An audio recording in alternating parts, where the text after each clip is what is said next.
Webcast is now starting. All attendees are in listen-only mode. Hello and welcome from snowy Colorado.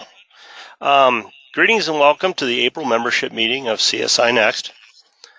I'm Mike Young. I'm your fiscal year 2019 chapter president. And before we begin the presentation, I'd like to open it up with a brief intro into the chapter business going on right now at CSINext. First, I would like to recognize our chapter sponsors: PPG Paint, National Gypsum, Allegion, Bear Paint, Vitro, and SD Graphics.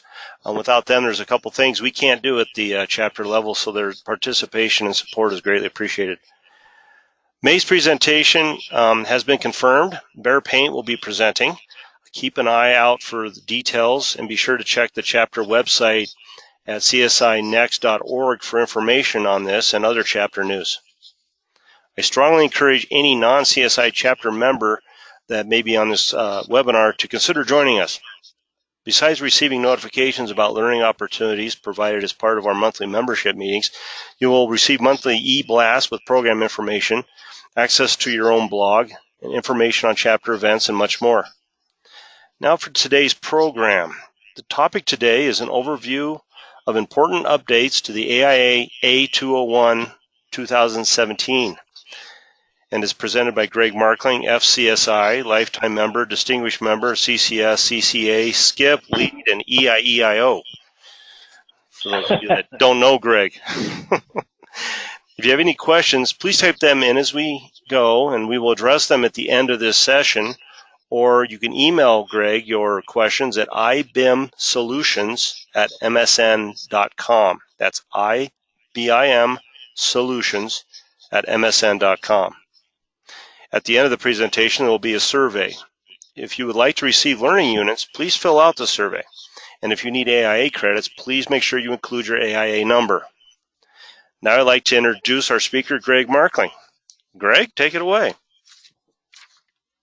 Thank you very much, Mike. I appreciate this opportunity to make this presentation. I've made this presentation a couple of times already to various groups, and I'm happy to do it here as well. I know that I can't see who all is on this call webinar here, but I know that the membership of CSINext is some of the finest of CSI, so I've got a tough crowd here. So feel free to ask any and all questions that you have. I think what we're going to do is record your questions if you want to type them in, and we're going to try to save some time at the end to address as many of those questions as we can. And I'm going to do everything I can to keep this within the hour to respect your time. So let's just proceed. If everyone can see the screen, I hope everybody can.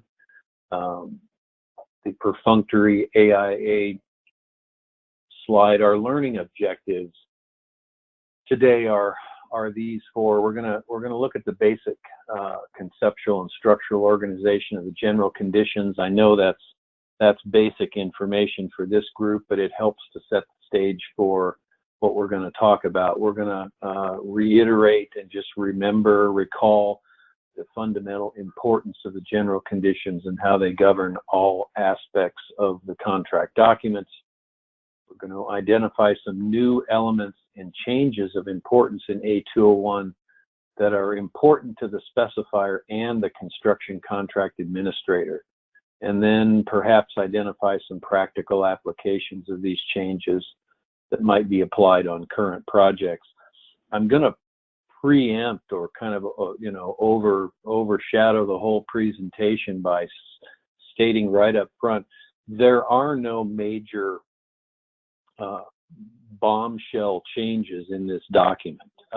Most of what has occurred here is wordsmithing by the lawyers and the attorneys, and they've moved a few things around, and there are a few important conceptual changes that have occurred here, but there really aren't any big bombshell things that affect how we write Division 1 and how we write construction documentation in general. So, but the things that we are going to talk about today are interesting and they are important, and so it's good to get them out there so that you're aware of them. Just to reiterate, of course, this is a picture of A201-2007 because I don't have a PDF image of the 2017 document in here, but it pretty much looks the same. The article titles are all identical, nothing's changed there, and we all know that this document defines the basic rights, responsibilities, and relationships of the parties involved in the performance of the contract. This document is typically an inherent part of the owner-contractor agreement and is referenced and incorporated into that, typically.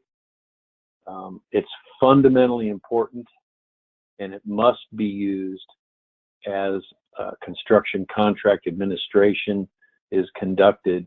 It must be consulted. If the construction contract administrator does not have a copy of this document at their fingertips throughout the process, then they're missing an important piece of the puzzle. And of course, it's the foundation of the construction specifications, particularly Division 1. So that's just a reiteration. These are the 15 article titles that are a part of this 2017 document. Nothing has changed, as I mentioned previously. We are going to look at some of the interesting changes in these 5 articles. These are the ones that perhaps are kind of the core of the document. There are other changes of what I would characterize a relatively minor nature in various other articles, but these are the 5 that we're going to concentrate on. My source document, my primary source document, was a book that I actually got from Robin Snyder here in the Southwest region. She is also an attorney, and she got a copy of the American Bar Association's evaluation of the changes that were made to this document. And so I picked out the ones from that rather lengthy treatise and summarize them in this presentation for you. So that's my basic source for the items that we're going to talk about. So we're just going to go ahead and dive in.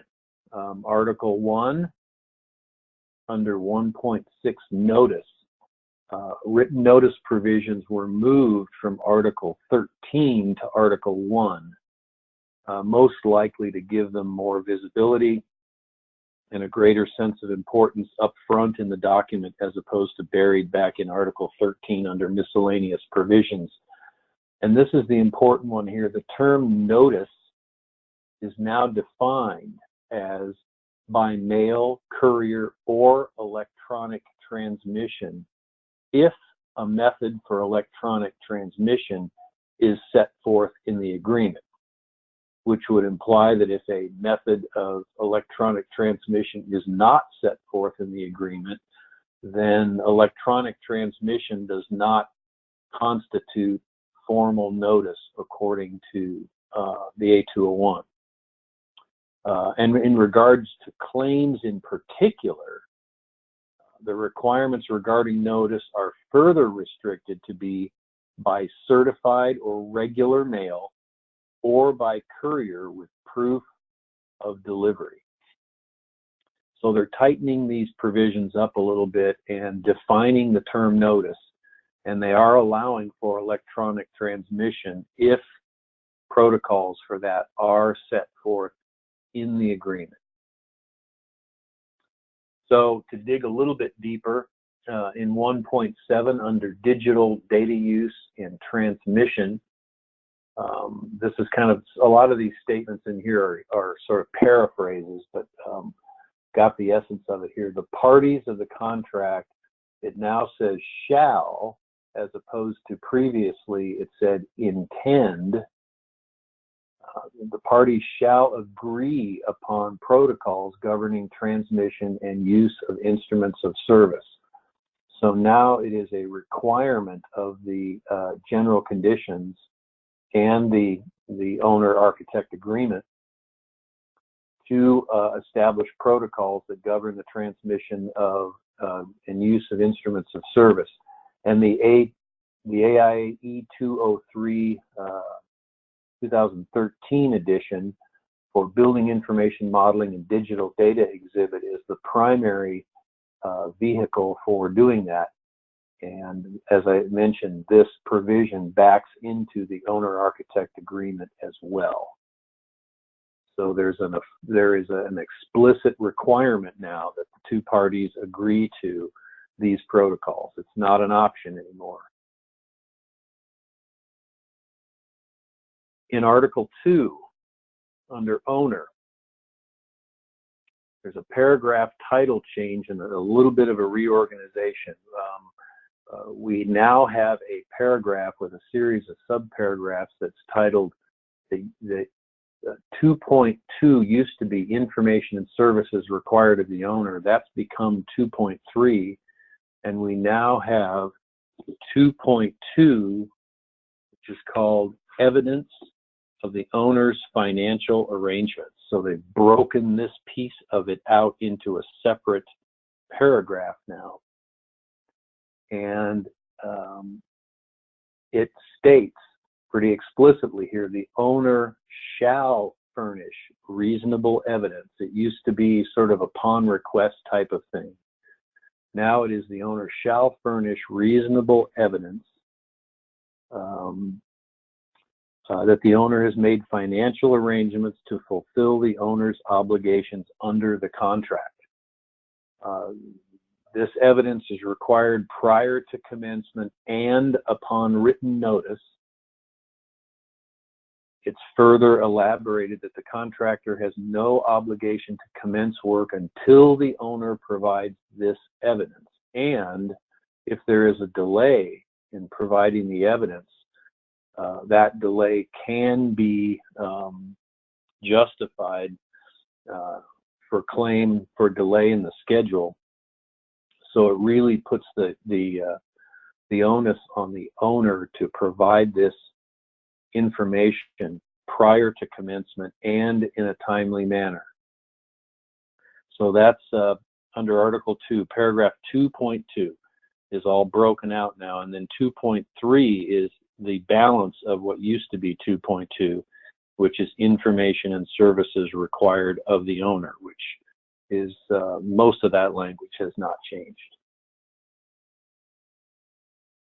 Article 3 under contractor, supervision and construction procedures, subparagraph 331. We're just going to kind of read this, and then there's a fairly interesting progression of things here that we're going to go through. Contractors shall be solely responsible for and have control over means, methods, techniques, etc., and for coordinating all portions of the work under the contract, unless the contract documents give other specific instructions concerning these matters. And I emphasize that last phrase there because in the 2017 edition, that phrase goes away. Seemingly a good thing, but there's more to it than that. In subparagraph 331, if the contract document gives specific instructions concerning all of these things here, the contractor shall evaluate the safety of those things and be solely responsible for construction means, methods, techniques, sequences, and procedures. So what have we really done here other than just push some words around and break some things out? They deleted the phrase in the previous paragraph, but then they've reiterated it here in more words, but there's more yet.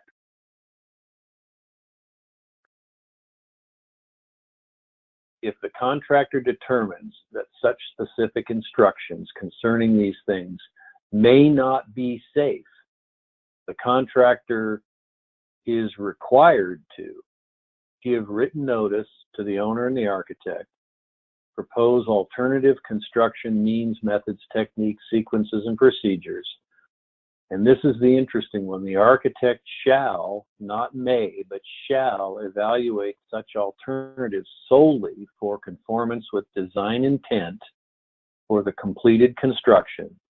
So we're still protecting the architect from being responsible for means, methods, techniques, sequences, and procedures, but the architect is now required to evaluate any proposed alternatives.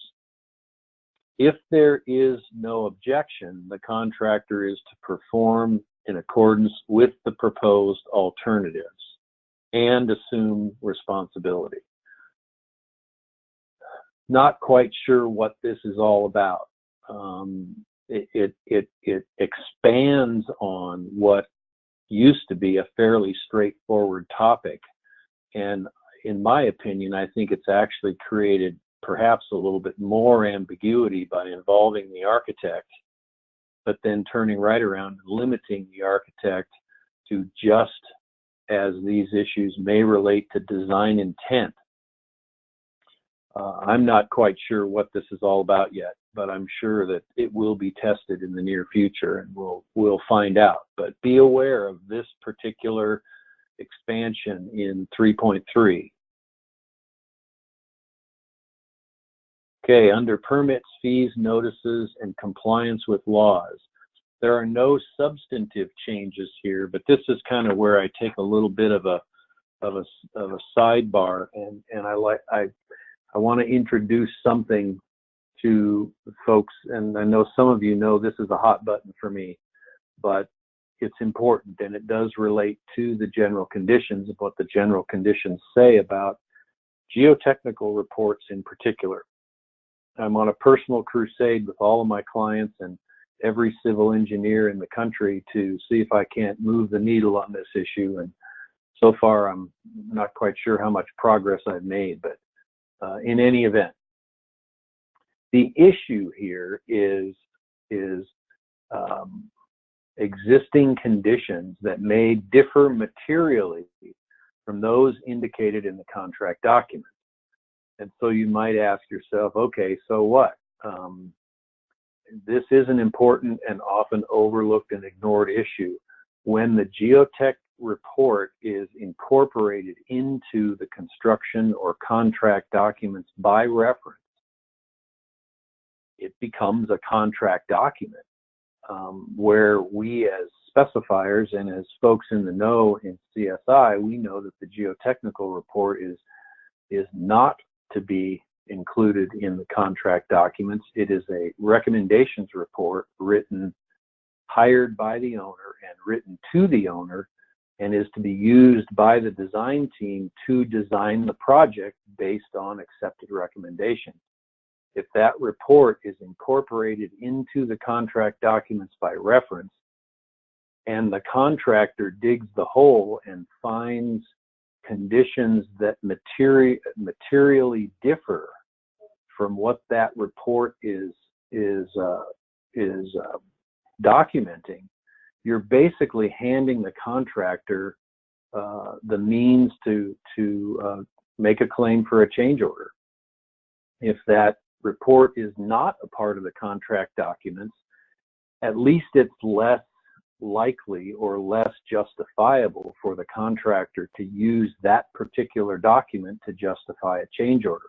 That's the primary reason, and a very important reason, why we don't want any of the consultants, particularly the civil engineers. They're the most guilty, but there are others on the team that routinely make statements like comply with the geotech report for, you know, all the earthwork, or for whatever it may or may not be recommending, and it's a categorically wrong practice, and we need to be very, very careful and very aware of this particular issue.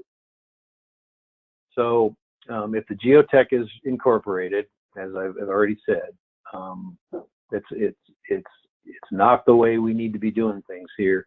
The report is fundamentally a recommendations document. It is required to be provided by the owner to the design team. The design team should never hire the geotech report Otherwise, we assume responsibility for anything that is associated with it, and that's not anything that any of the design team members want any part of either. So I just interject that. It's something that we may generate some questions on that, but it is an A201 issue. It's violated all the time, and we need to be aware of it. So, okay, I think we're doing okay on time here. We may be a little bit ahead of schedule. Article 4, under the architect,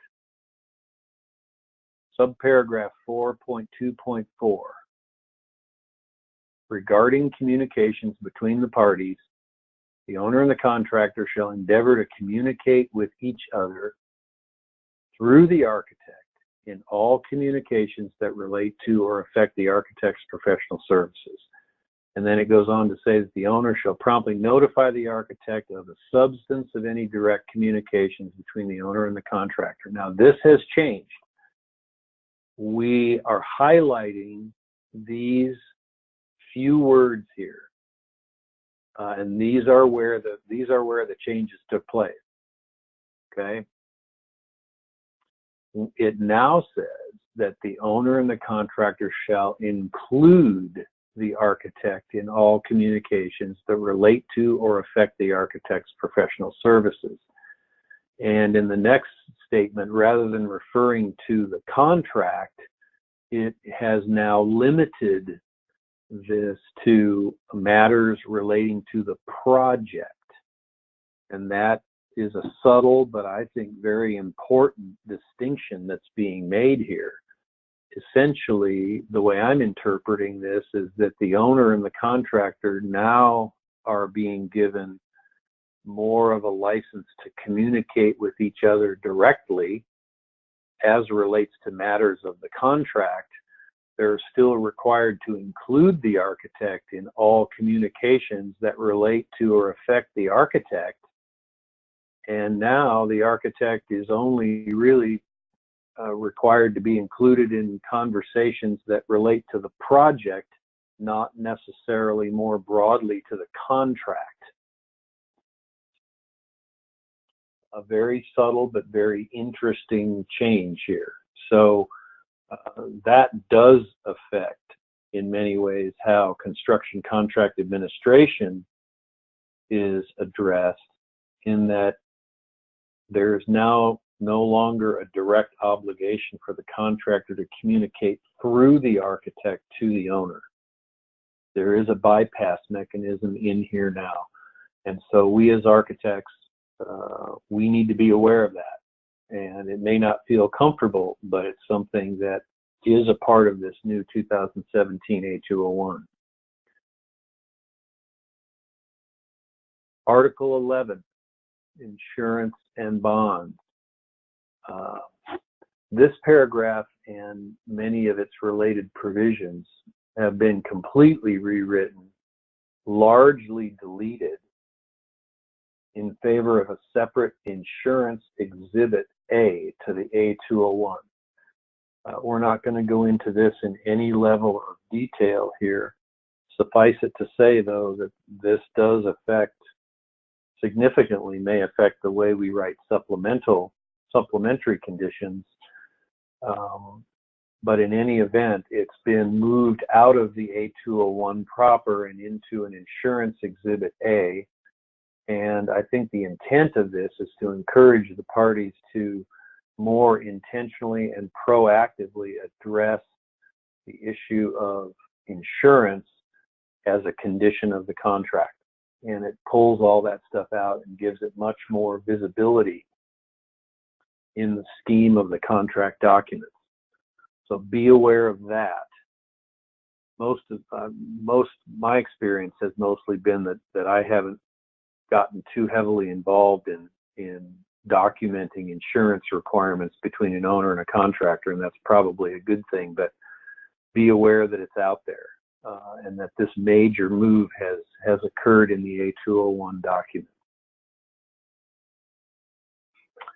Some other related documents to A201. These kind of changes don't just affect the general conditions. There are some important collateral changes that have been made to other related documents, and I thought it would be important to touch on a few of those, just so that we're aware of the more far-reaching effect of some of these changes to A201. In AIA A201, Contractors Subcontractors Agreement, this specifically relates to A201 3.12 primarily, and flows down. Paragraph 4.9 under professional services provided by subcontractor.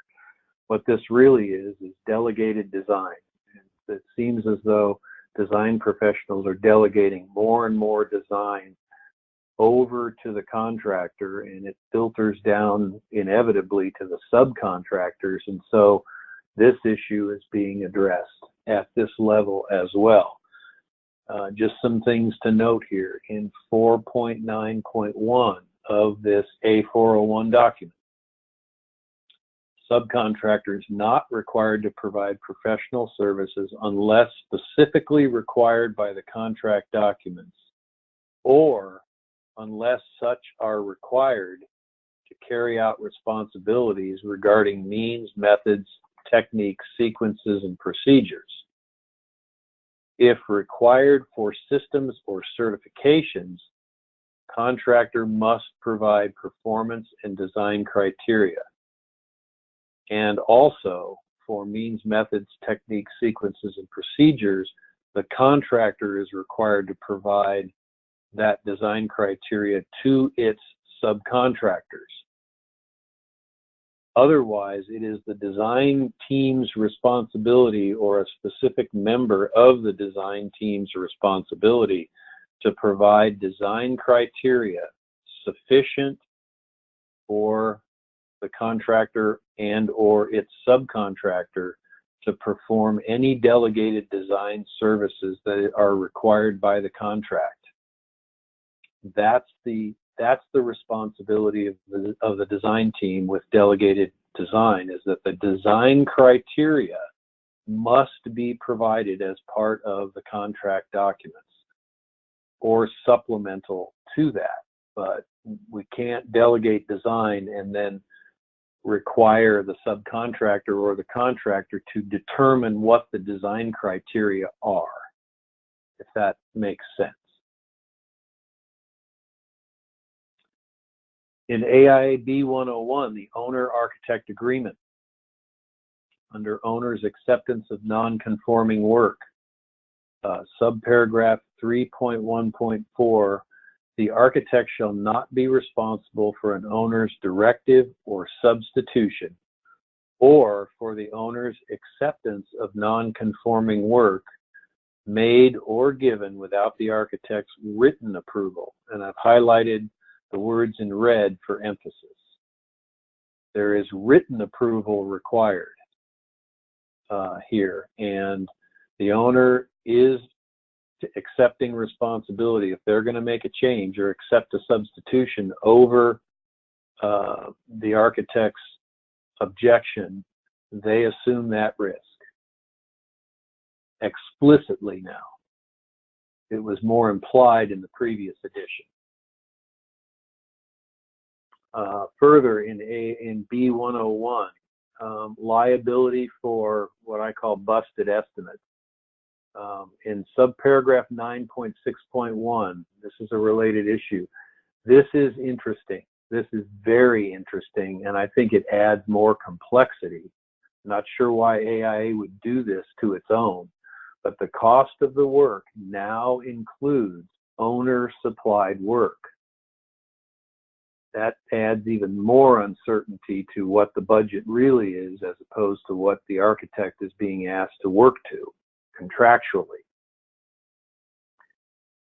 In paragraph 6.7, there is a provision for modification of the documents without compensation, and that has been deleted. Except that compensation is required, and the word shall is being used, if the bust is caused by conditions not reasonably anticipated. Otherwise, such modification shall be without compensation. So again, there's a good side and there's a downside to this wordsmithing here, and I'm not sure that it's really clarified the issue much for us. But the fact that owner-supplied work is now included in what we have traditionally called the cost of the work, I think makes this situation or this condition for the design team more difficult to deal with, in my opinion, at this point, based on the way I'm reading this.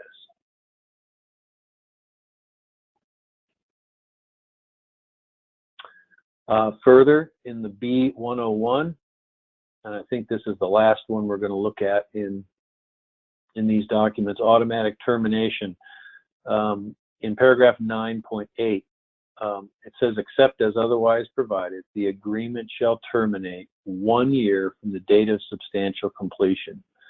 This is an important addition here and clarifies that 1 year from the date of substantial completion, not project completion. And as we all recall from our CDT exam, the date of substantial completion is certified by the architect. It's one of 2 certifications that we make in our duties as the architect, to certify the date of substantial completion.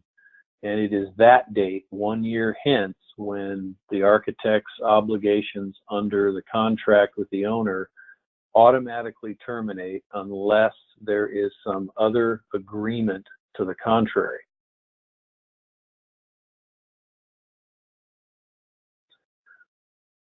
So that kind of concludes the meat of the presentation. A few things here. Coming attractions. We are looking down the road at a new CMGC or CMAR contract form coming out in 2019, sometime this year. It's A133. So we'll look to see how that may help or hinder our process here, because a lot of our contracts these days are CMGC and CMAR, at least in my experience. A new design build contract is at this point scheduled for 2024. I'm not sure why they're waiting that long, but it will be A141, and so we will see what those 2 contracts bring. So with that, I'm going to kind of open up the floor to questions, comments, anything that we may have. It looks like we have plenty of time. So Yeah, I'll answer. Yeah. Okay, yeah, Greg, thank you so much for that. We do have a couple questions that popped up. I'm going to try to muddle through some of them and try to refer back to when we talked about a couple things. One that just came up is, will these notes be available as a download for reference? The answer to that is yes. This is being recorded, and it will be on the CSINext website as soon as we do all the transfer things and it gets uploaded. It takes a day or so, but this will be available for those that could not either make the presentation or would like to refer back to it. Related to that, Greg, I would also be happy to send this PowerPoint presentation to you to post on your next website or wherever you want to put it, either as a PDF or a PowerPoint, however you want it.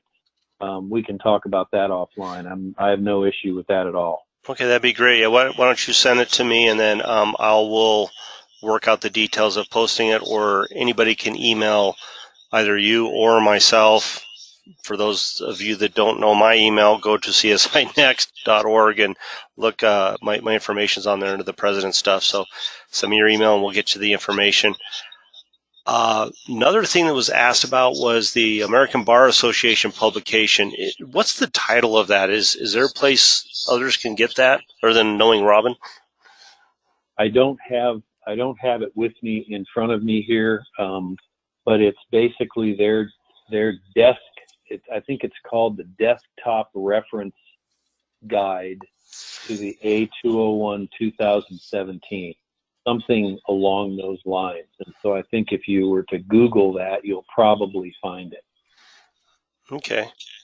It may only be available to American Bar Association members. I don't know, but I have Robin's copy. She actually let me have it because I don't think she had the gumption to read through it all. But it is very, very dry reading, as you might imagine. But there are some nuggets in there that are pretty interesting, and it's coming from the attorney's perspective, not the AIA. So that's why I felt like it was even more valuable to use that resource than to just sort of try to take the AIA's commentary on it. Okay. Let me push through here. There's some more questions coming through. Related to the owner providing evidence, basically, it was earlier on the conversation. What does that evidence look like? What do those types of evidence look like? Can you comment on that? Well, I don't know for sure because I've never, really been in that position where I'm directly involved in that. But I would have to think it would be evidence from the lending institution that the funds have been transferred into the owner's accounts, or that the funds have been allocated for this project. Some legal affirmative evidence that the funding mechanisms for the project are in place and dedicated to or designated for this project. Okay. Whatever that's like, that's what it's getting. That's what it's getting at. That makes sense. I know on the government and municipal projects that I'm associated with, we have to prove evidence of the appropriation being approved by council before we can even go out to Right. bid, which helps the contractors and the design professionals probably trying to lean more towards that in the private side, which makes sense. Right. It does make sense. And any contractor in their right mind would not want to mobilize or lift one finger until that evidence is in hand. Yeah. I know these contracts are adjusted constantly because of court decisions. I'm sure that went to court, and this is the result. Yeah. You were talking about under the owner-architect agreement, the compensation for a bust, if there's reasonable evidence, or if it was, I forget the exact wording on that. What would you classify as reasonable? It's like reasonably inferred from the contractors. I know we always struggle with reasonably inferred on the construction side. Is it similar? I'm totally convinced. It's similar. I'm totally convinced that is a word that the attorneys put in a document like this because it is subject to interpretation, and it gives the attorneys the ability to argue what reasonable means. And I'm totally convinced it's intentionally ambiguous. I don't know how that's defined. In my somewhat limited, but I have had experience with expert witness work, that the term reasonable is defined in the moment, in the circumstances of that particular litigation, if you will. And what's reasonable in one case may not be identically reasonable in the next case that comes along. It really is very ambiguous. I don't know how else to answer that question. I mean, it really is difficult to define what reasonable means. I'm sure it has to do with workmanship. So, well, it's always certainly. How do you determine what's reasonable as far as workmanship is concerned, unless there's an industry standard that can be referenced, where there are definitions for what is correct and what is incorrect and what is acceptable and what is not acceptable? But certainly in the absence of an recognized industry standard that has been specified, it's going to be totally up to interpretation and fleshing out in the litigation process what's reasonable and what's not. who should have known, could have known, you know, blah, blah, blah. Yeah, it really is. It's tough. It's really tough. Understood. Just received an email from Joni, and she gave me a copy or the link to where the AIA book that you referenced, for the American Bar Association book, is actually the 2017 A201 Desk Book is the name of it. It's through the American Bar Association, and it's $199.95 for non-members. So there Nice. you go. You can Google that. Another question for you. As a small potatoes independent specifier, as in small projects, relatively low volume specifier, can you recommend a way to get the architect to share with me, the which version of these docs they're using, the 2007, I assume, or the 2017, and two, or B, how they may or may not have modified them for a given project? Ask, demand.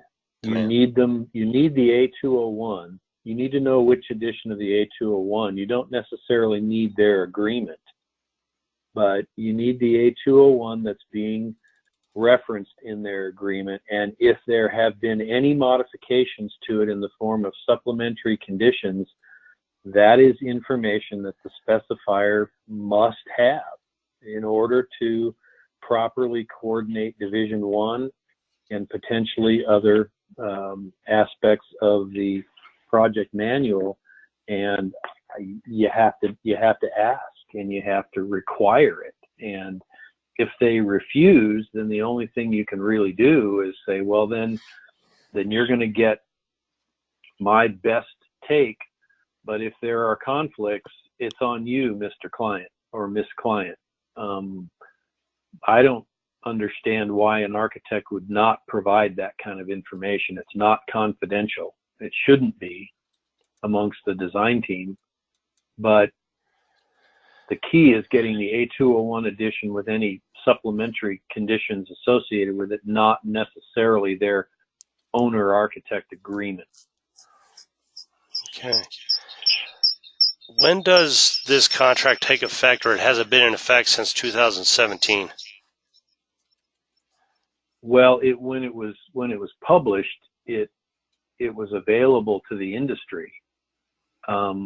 Ultimately, it comes down to which agreement form the owner is using with the contractor, and if they're still using 2007 agreement forms, I suppose they can still use those until they've been officially,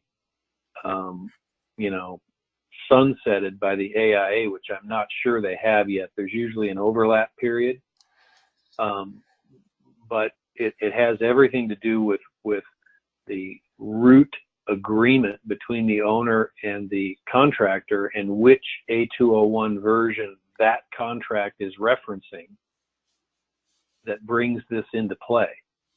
So the answer is there isn't, one doesn't drop out the day the new one comes on board. There is, as I understand it, an overlap period, but at some point the AIA is going to withdraw their 2007 family and not allow their use anymore, but I don't think that's happened yet. Okay.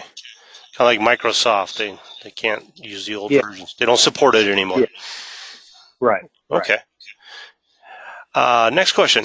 There are clients that don't seem to recognize that the AIA 201-2007 is no longer supported. It is related to that. It may be a copyright violation to continue to use. They don't want to go through the effort of updating any of the best practices to get the clients to understand it. It is in their best interest to update to the use of the 2017. Again, that was a comment that from someone using these that supports what you're saying. If it's no longer supported, and the related documents then aren't in lockstep with it, the risk is on whoever's using the old documents. So don't use the 97 anymore either. And they might even be subject to a suit from the AIA if they're continuing to use that documents and copying them without, infringing on the copyright laws and those sorts of things, the AIA can definitely, I would certainly think, could take action if they chose to. Yeah.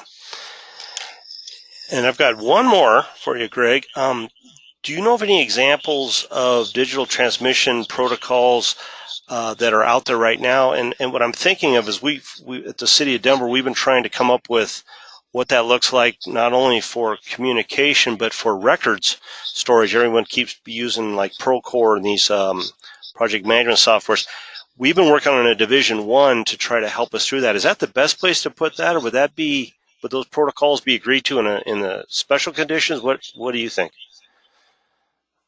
Well, I think in the AIA world, those protocols are part of the agreement between the owner and the architect, and it involves the contractor, because I think there's probably some protocol issues in there that would govern transfer of electronic information from the architect to the contractor, which a lot of architects don't even want to get involved in. But if we're going to ever integrate this industry the way we all say we need to and want to integrate this industry, model transfer from the design team to the contractor needs to be happening sooner rather than later. And in my experience, it's not happening much these days.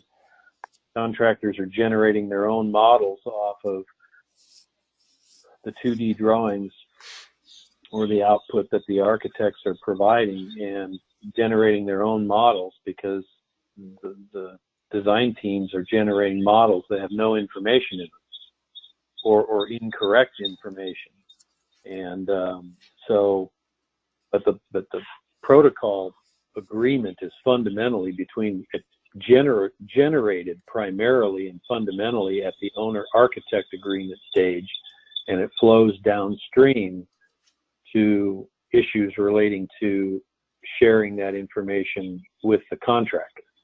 So do you think the best way to flow that downstream from the architect agreeing to the owner how that's going to be handled would be through a Division 1 spec covering those administrative procedures? I don't know that Division 1 is where that belongs, frankly. Okay. I'd have to think about that a little bit. I don't know that master format at this point in time has a bucket for that. It would definitely be in the administrative requirements bucket in 01-3000 if it were to be introduced, but I'm not sure that Division 1 is really where that belongs. But I'd have to give that some thought.